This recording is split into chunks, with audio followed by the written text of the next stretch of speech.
Hello, everyone. Good evening, good afternoon, and good morning from wherever you're joining us from.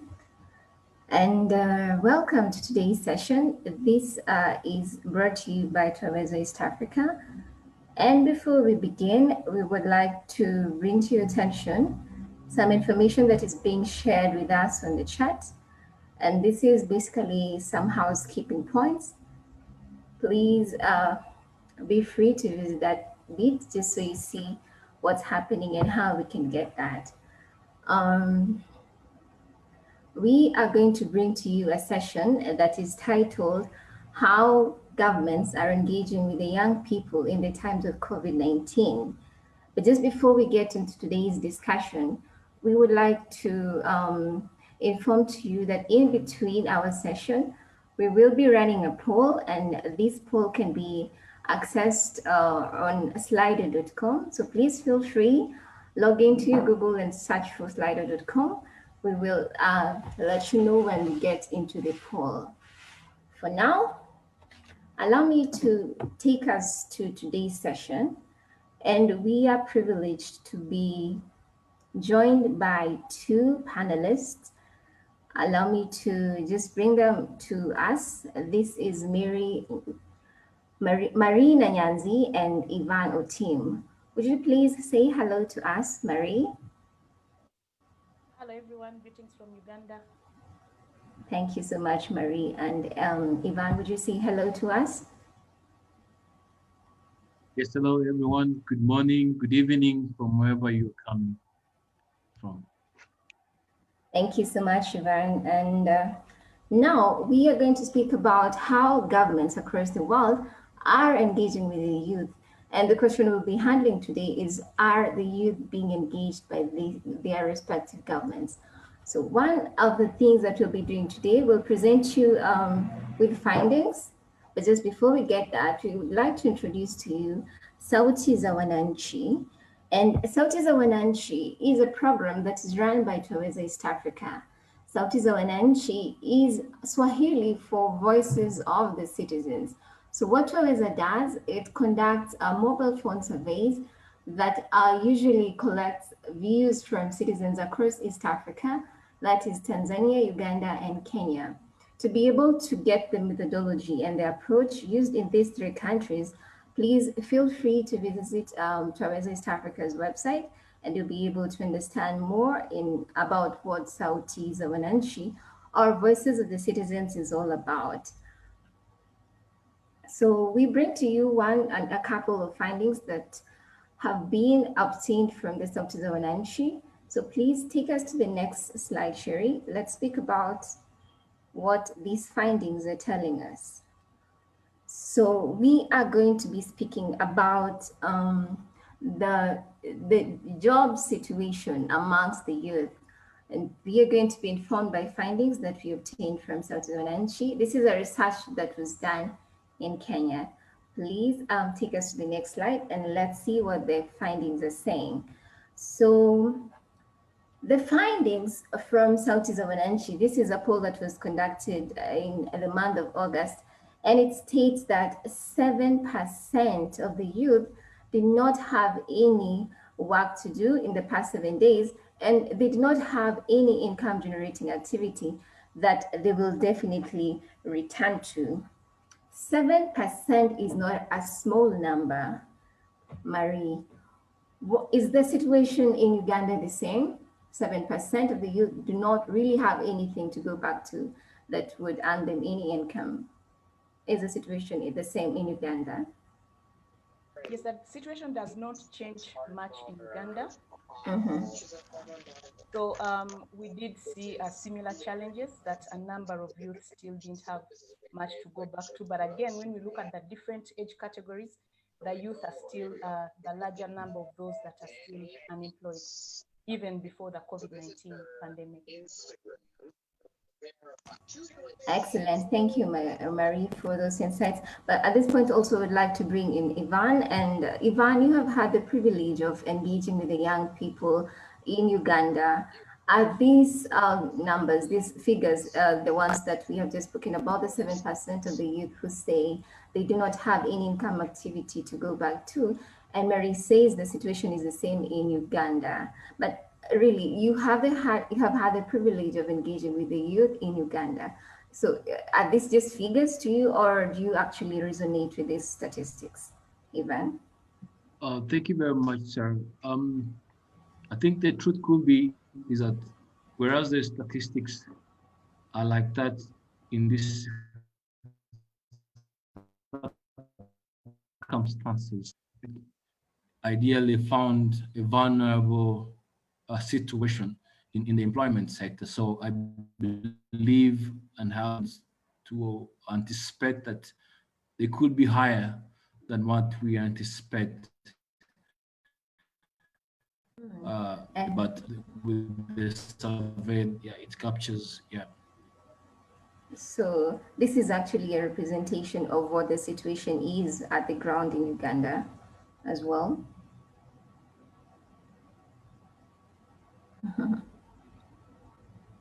Yes, it is because according to the research by the Economic Policy Research, the projection of unemployment within the cause of the pandemic is about 4 million jobs. Uh, that is little known, but I anticipate that the jobs loss growth has increased tremendously because the circumstances around vulnerable employment in situations where, for example, very many young people have no contracts.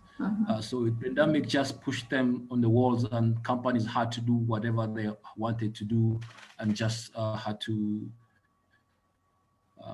push young people out of the job sector. So that is a representation of the situation, but it couldn't be more worse than we anticipate. Excellent. Thank you very much, Routine, for those insights. Now, before we get into more details, I would also like to, I'd like us to move into the next slide and just see what the statistics are saying, and if we will see if this resonates with most of us. So we're also going to look at what are the youth's opinion on the national economic situation, and what do the statistics say. Please take us to the next slide. So, this study was conducted in Kenya, as I mentioned earlier, and the people in Kenya were asked how they would describe the present situation in Kenya currently and in the past 12 months. 30% say, and this is the 30% of the youth in Kenya, said that the current economic condition is very bad. 30% is a higher percentage compared to the national average of 29%. This is the youth speaking, saying that the national economy is in a very bad situation compared to how it was 12 months ago. So the question is, when we're talking about matters of national interest, matters that concern everybody, do we feel that the youth have a say in what the national economy and how the politics in the country, but more specifically about the economy of our countries? Do they have a voice really, Marie? We're seeing this as statistics reflecting a voice of the youth in the country. But do we actually feel that the voices of the youth are being heard, or do our governments ever listen to the youth when it comes to matters of the economy? Thank you, Sarah. Well, I think there are a number of platforms where the citizens as a whole can speak about the issues that concern them, but we do not see that that strong emphasis on the youth. I'll give an example. We recently had some elections that were connected to the youth were electing members. The youth were, I can hear an echo, that's why I had to stop a bit. So the youth were electing members that will represent them. But then when you look at the turn up at those elections, that was quite low, because if they don't have a space to sit in those critical decision making processes, then they won't be well represented, because the day when the elections were slated to happen, that was a weekday. So just imagine you're fresh out of campus. What are the chances that you're going to tell your boss or your supervisor that please give me room to go and vote? Such elections ought to happen on a weekend. So in as much as we have those structures in place, there are quite a number of factors that are not enabling them to thrive or to actually succeed. Right. Thank you, Marie. But I'd like to pick up on what you have just said and pose a question to Ivan. And the question would be, youth across the world are asking for their voices to be heard, that they would like for governments to listen to what they have to say about all these issues that affect them. But we are seeing a situation, just as Marie has mentioned, that youth, say for example, have just finished school and maybe they're in their first job. So they have this urge to be able to please their bosses just so they secure something more permanent. So when it comes to involvement in matters of national policies, how then can we entice the youth to be um, more active when it comes to matters of national importance, matters as important as the economy of a nation? When the youth are split between pleasing their employers or whatever it is that they're pursuing, and here is an issue that they need to give their views on. How do they strike a balance, Ivan? Um, well, thank you very much for that question. I would like to put into context, for example, the Ugandan case here. I'll draw the example from where I am here. Um, we brag about the youth statistics, but however, the policies that should speak to these youth statistics are not enforceable. And what am I saying is that whereas the youth are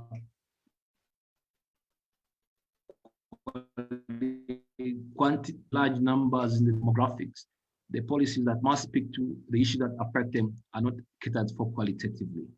So whereas we have the numbers, the issues that must be addressed, the issues that affect us are not addressed. Now, we're in a situation where the pandemic has probably worsened the situation even more.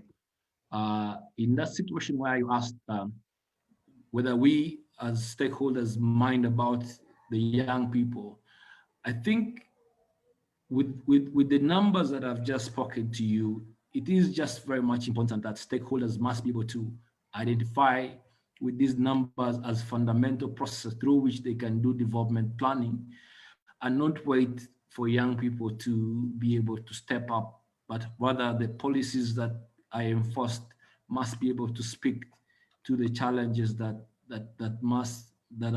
come with this new dynamic group of young people. Now, in the situation of the pandemic, we see, for example, a multitude of stakeholders coming into play. The pandemic has shown us that government itself is not possible to address some of these challenges. So we draw into, for example, the private sector and drawing into, for example, the church, religious institutions coming into play to help government. This helps in a way that government itself looked inefficient in addressing some of these challenges. And going beyond the pandemic, government itself is inefficient in bringing along solutions to some of the challenges that continue facing these groups of young people.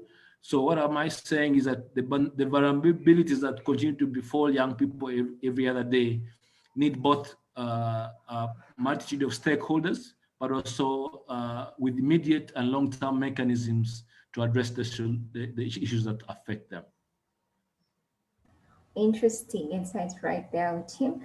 But you know, the thing is, I think I'm looking at the youth as the people who have, like there is this goal that you want to achieve personally, but there's also this other one that you're required as a responsibility to kind of be more active in the way that the government or to air your views regarding 1, 2, 3 issues But then the question is, how do we strike a balance? Marie, is it even possible? Can there ever be a balance between what it is the youth that want and what they can do for the nation, the nations they represent? Thank you, Sarah. Yes, I think it's possible for the youth to actually be able to do what they want, that is, earn a living, secure their future, and also do more for the nation and be actively engaged. But how do you do this? I think for starters, we need to ensure that all the actors, all the stakeholders recognize the important role that the youth can play in the policy making space. Because if at all you're going to design maybe an intervention to help the youth during, say, post the pandemic or during the pandemic, and you don't have them involved in that intervention, then most likely we'll develop one that does not have the youth ideas in there. So we need to have more ministries taking on youth in that space, because quite often you'll find that the requirements for any job in a ministry will be 5 years experience, you need to have a master's, you need to have this and so on. But most youth don't have that.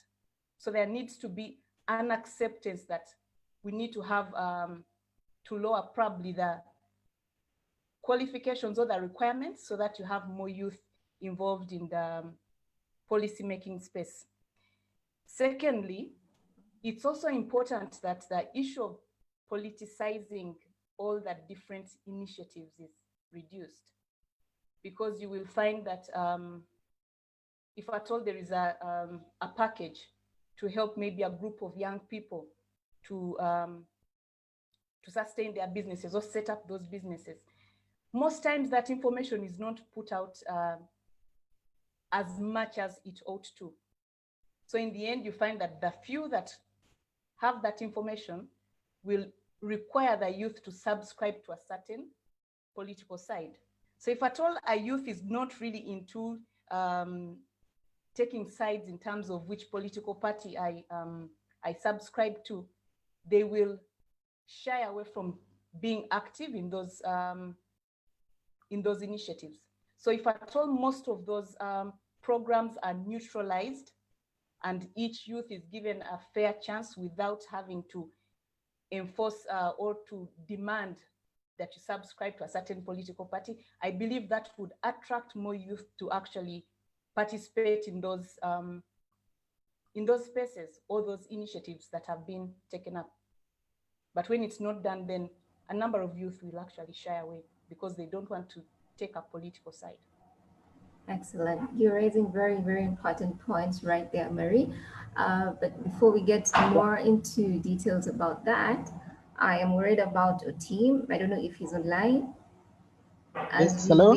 All right. Hi, we can hear you now. My name Let's is go to. Hello. Hello. My name is Eric Kokelo from Uganda. Hello. Yes.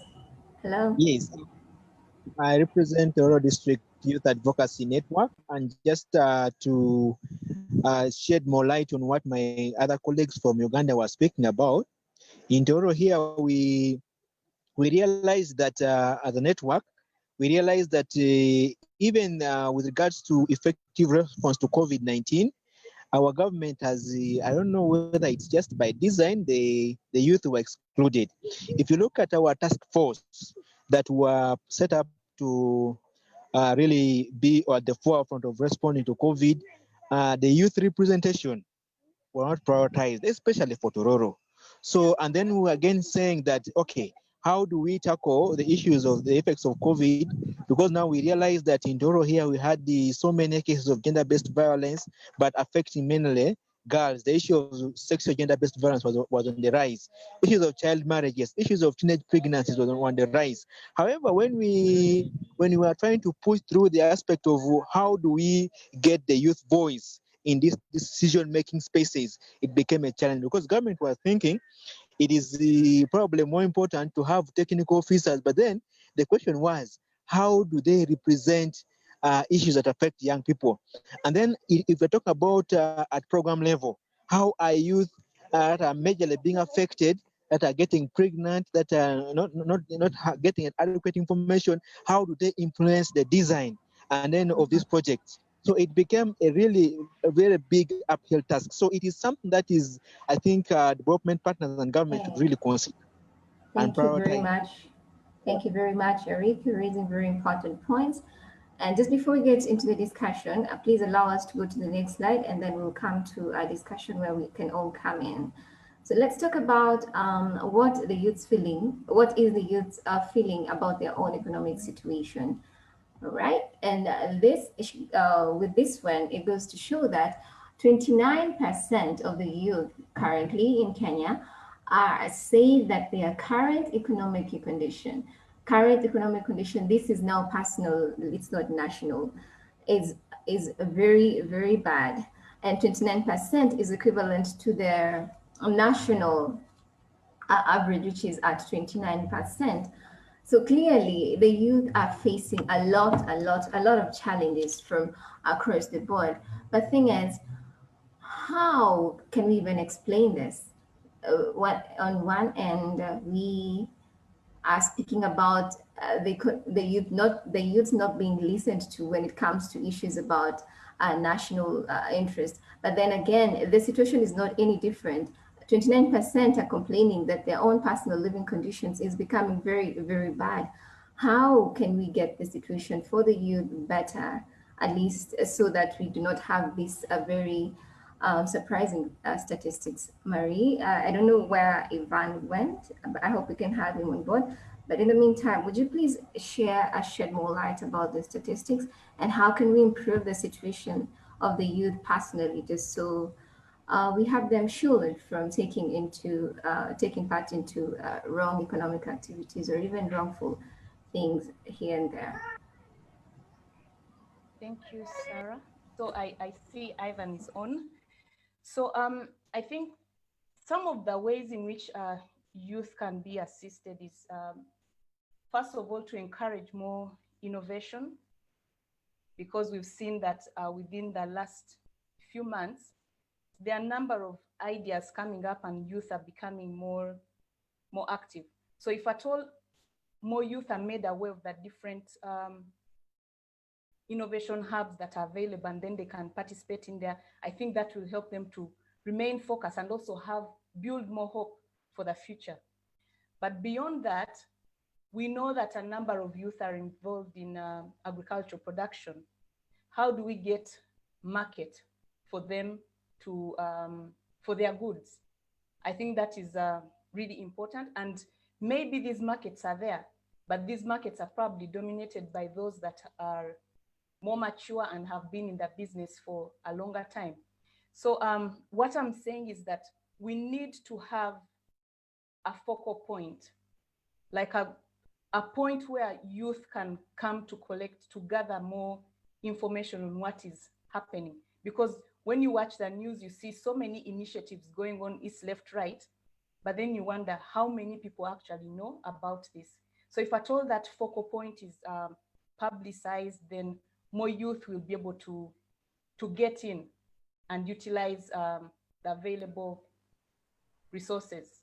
But I believe at the moment, not much of that is being done.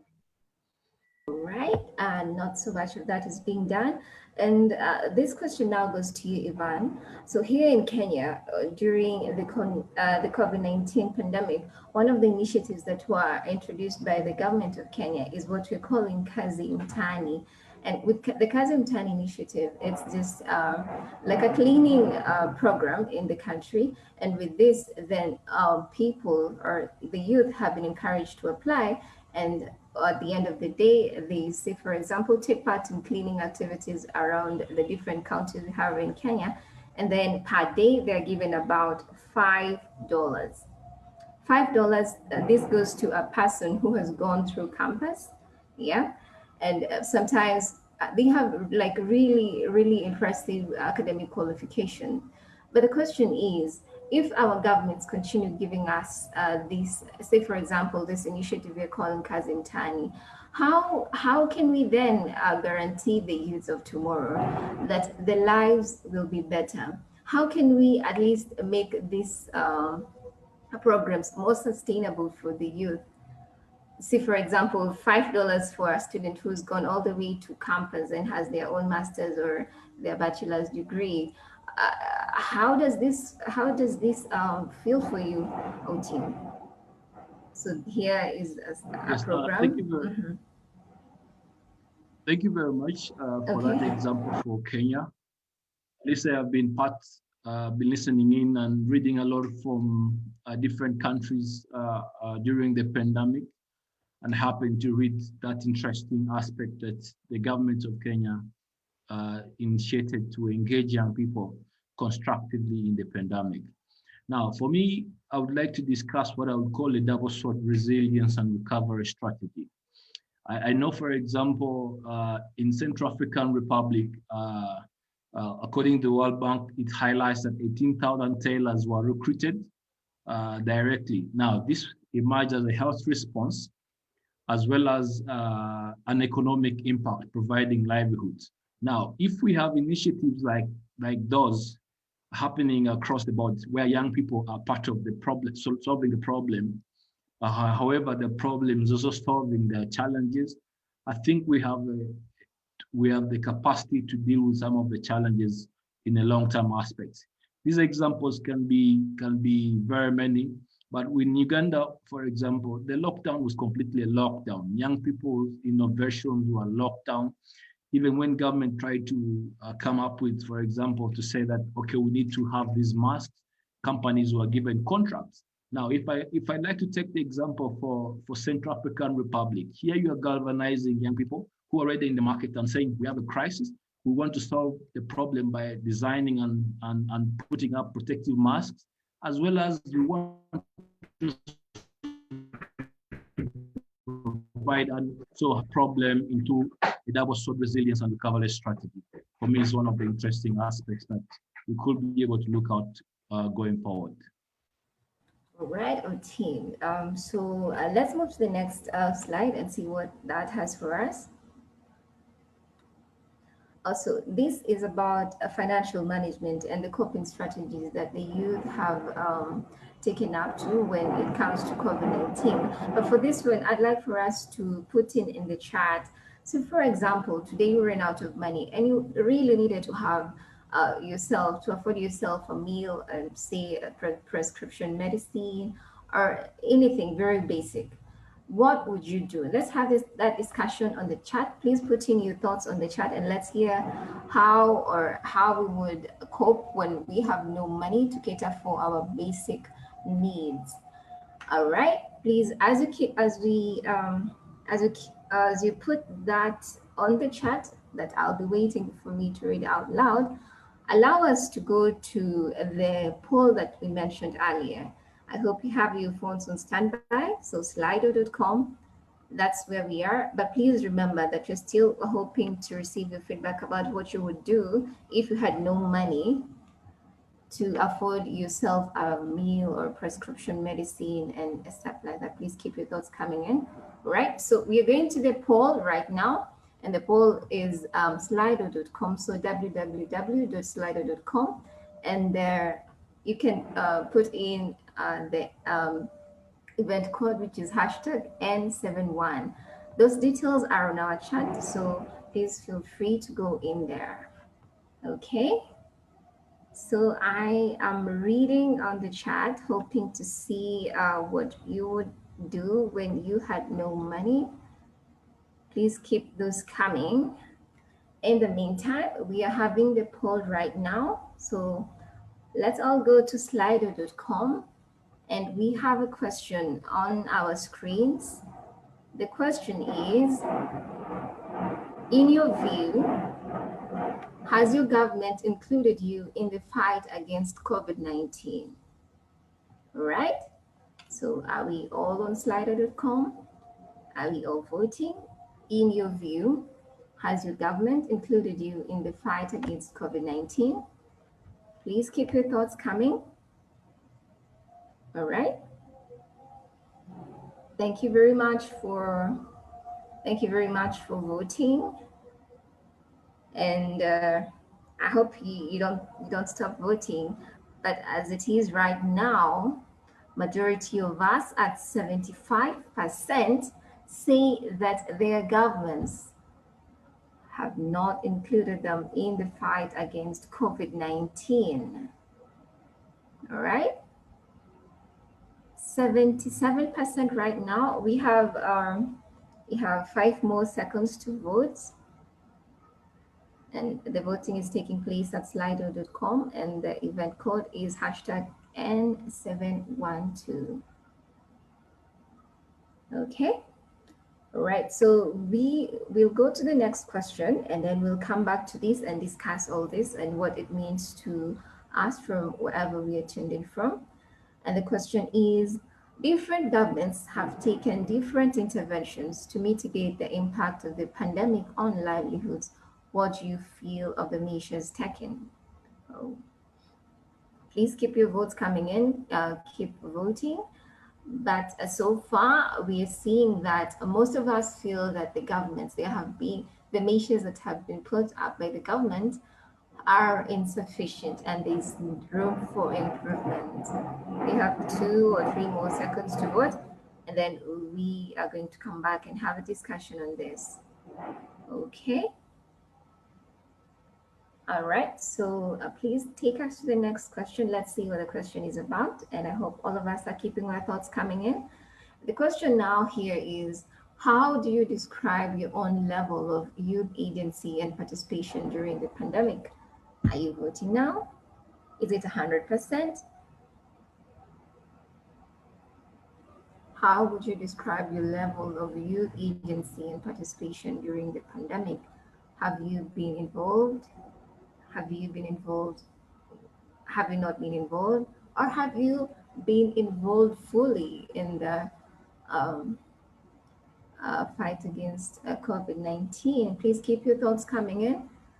We have a couple more seconds and then we can come back to the discussion. Please take us to the next one. All right, on what basis do you assess inclusion or exclusion during the pandemic? Okay. And please keep your thoughts coming in, and this is an open end.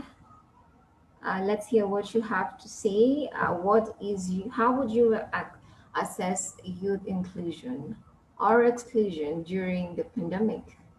Please keep your thoughts coming in. Let's hear what we are saying.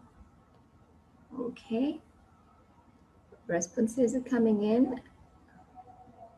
Keep yours coming in, please.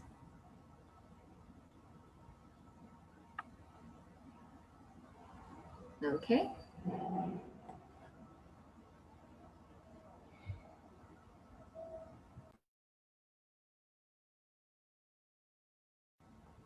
All right, I think we have 3 more seconds and then we can get into the discussion about whether or not the youth feel like they have been involved.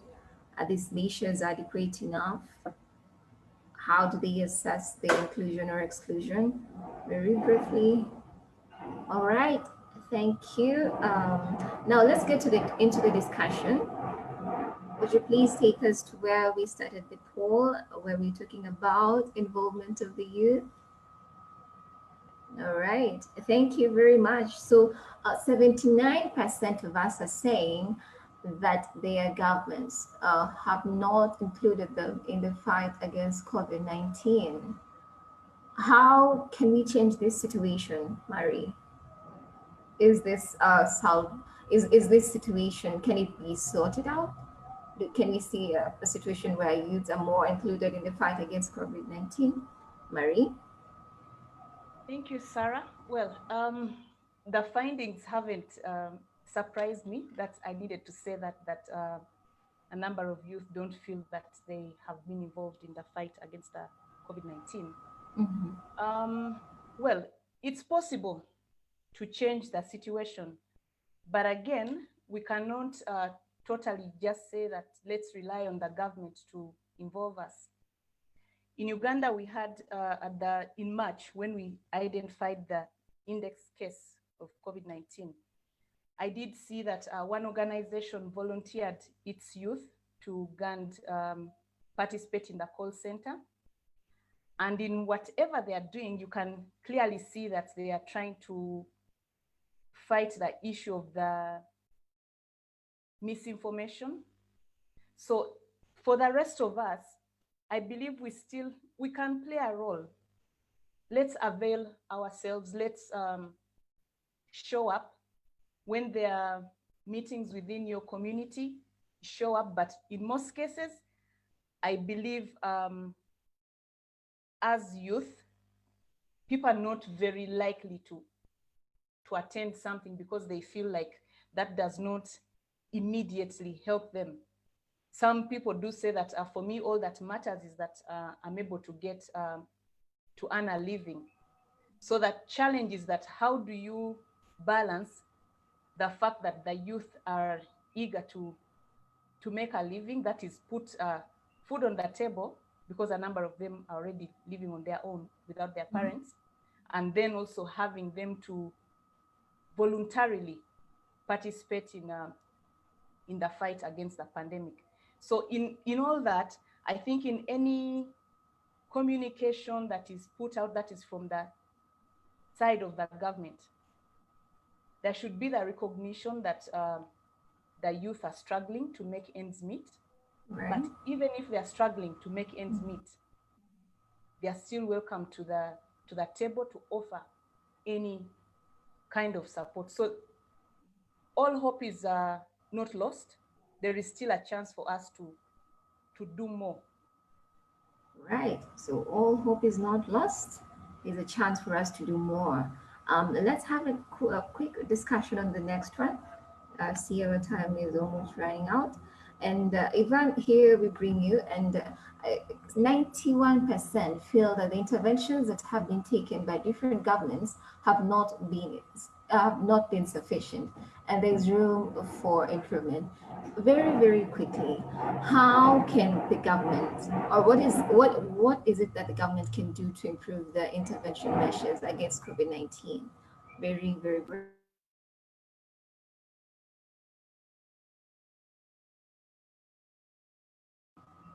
Ivan, are you there?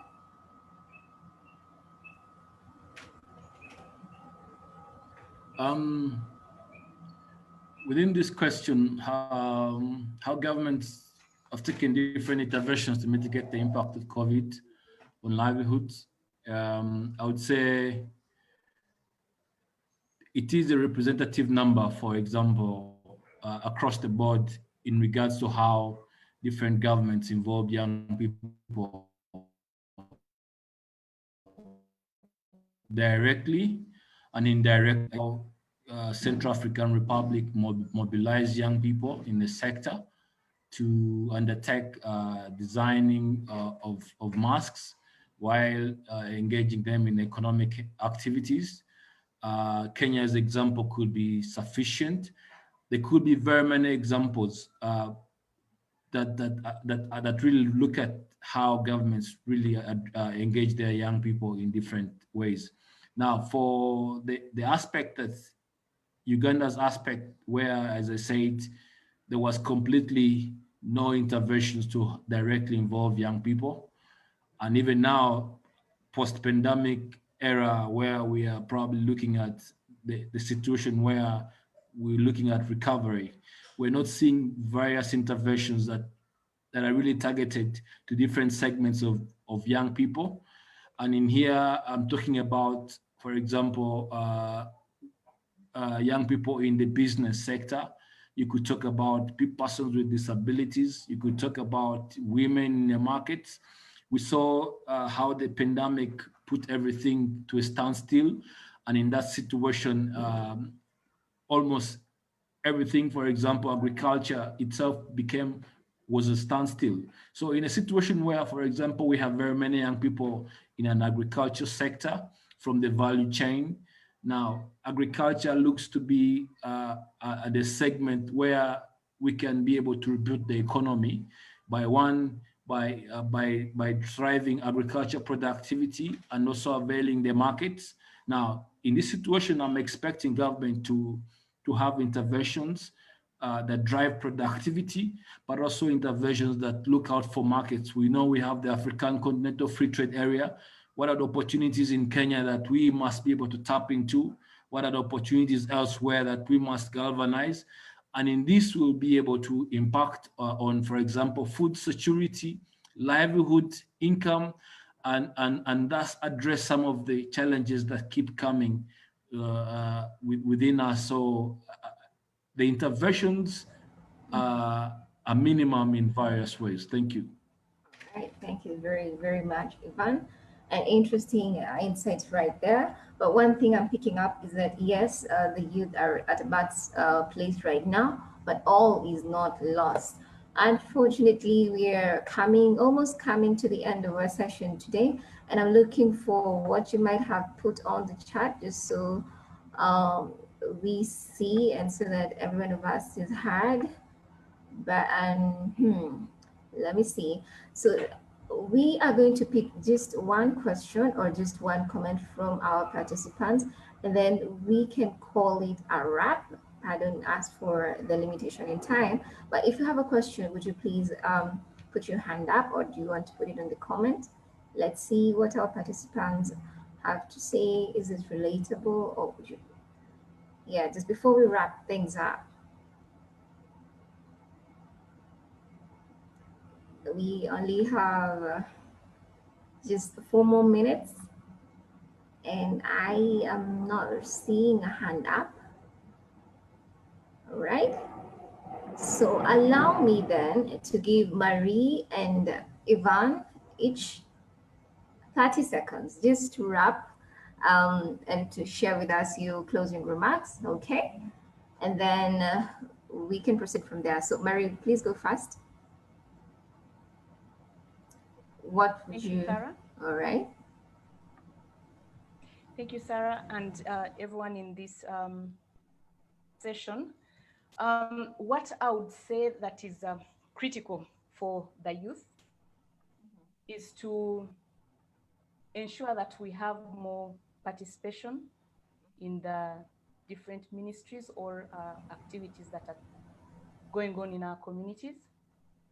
But then for every other person, that is whether youth or not, we need to remember the aspect of the mental health, because I think the youthful mind is very fragile. Mm-hmm. A lot of sentiments. So when we do not pay attention to the aspect of the mental health, then it's very likely that the youth can easily take a wrong turn, at least up to that age of the 26 years. We need to really pay attention to that so that the youth remain aligned and engaged and hopeful, because we don't need to lose the faith right now. Absolutely, Mary. Thank you very much. And well, maybe a question to you, Ivan, as your closing remarks. What would be your advice to the young people when it comes to involvement in all matters such as what you have been talking about? What would be your advice, Ivan? My advice to young people would be that the pandemic has put us on social distance.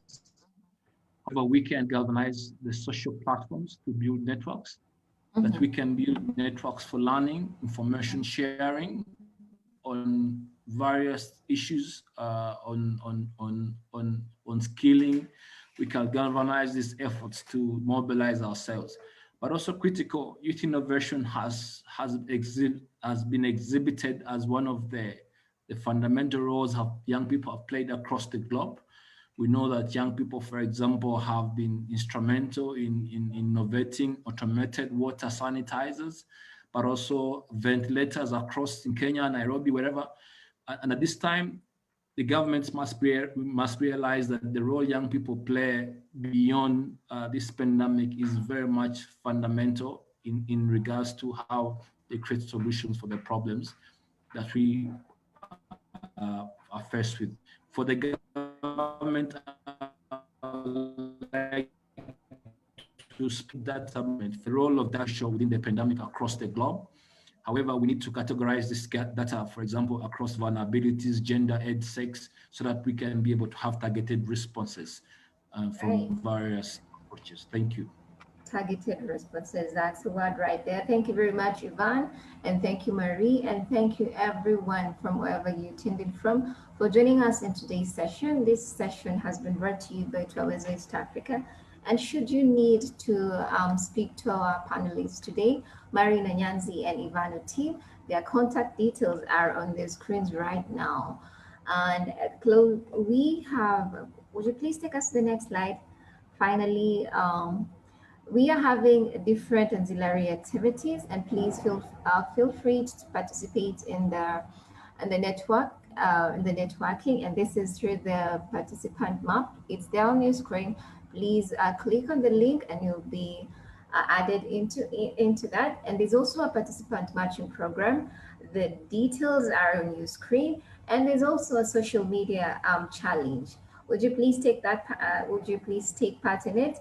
And use the hashtag Digital Youth Summit and Open Government and hashtag Youth Power. Thank you very, very much for being with us through this session.